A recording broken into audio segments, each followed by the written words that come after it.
What's up, nerds? It's your boy, the OGGM. It's the 3rd day of August 2022. It looks like it might be a lovely day here at Site B. It's a day before my birthday, so you gotta get me a present. And the only present I want is for you to subscribe to this vlog if you haven't yet. Please subscribe to the OGGM YouTube adventures. Yeah. 1,000 subs by the end of the year so we can sell out. Woohoo!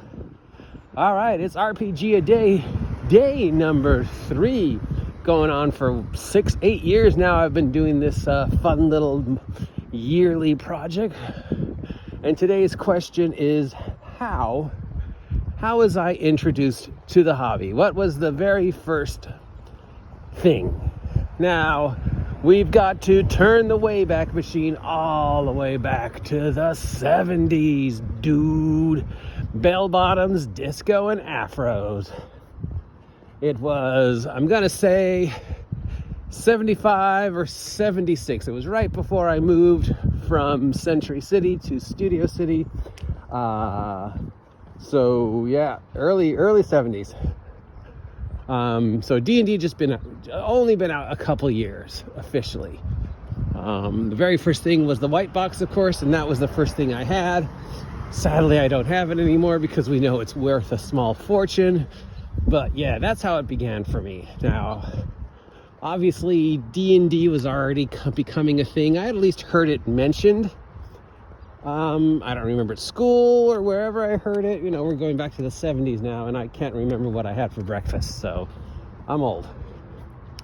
But the seed had already been planted in my head at least once. I don't remember where, I don't remember how, but I know that it existed. Now, as for my actual introduction, it's a very weird story.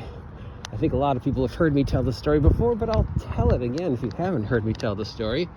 Okay, so, and I can still remember it pretty clearly, though I may have built it up in my mind, the actual event, but I remember the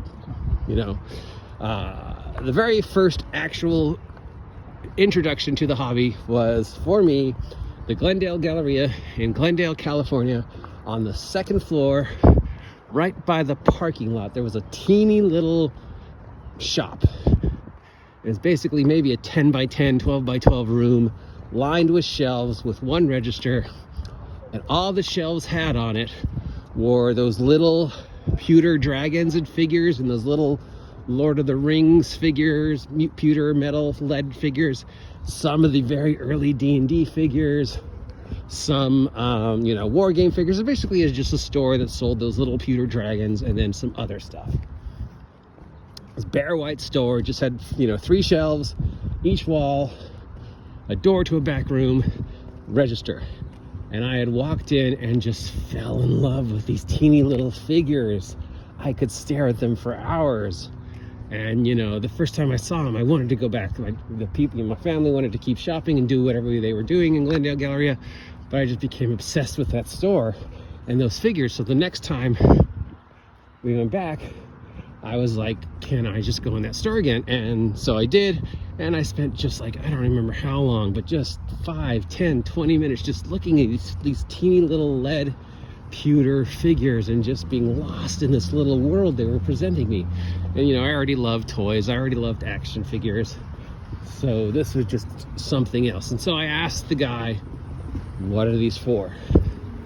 And he said, have you ever heard of Dungeons and Dragons? And I was like, yeah, I kind of heard of it, I don't really know what it is. Kind of like how my introduction to Critical Role, right? So this guy said they were for D&D, and that was it. I was hooked. I wanted Dungeons and Dragons. I still really didn't know what it was. I just knew I wanted those little figures, and I wanted the game that would let me play those little figures. So that's what I asked for Santa that year. And sure enough, Christmas that year, 1975, 1976, there it was, under the tree, the original white box, the original 3 books, plus, the 2 expansions, Greyhawk and Blackmoor. And then shortly thereafter, I picked up the Eldoreth Wizardry one, and that was it. I just sort of read the books. I kind of made characters, And over that rest of that year, just anytime I had a chance to pick up anything D&D related or anything from TSR, I picked it up. You know, I asked for presents for my birthday, for whatever, just cause. I spent my allowance on it. I even had like some of the board games that TSR was putting out back then. Like I remember I had Court. I didn't know what it was. It had nothing to do with D&D.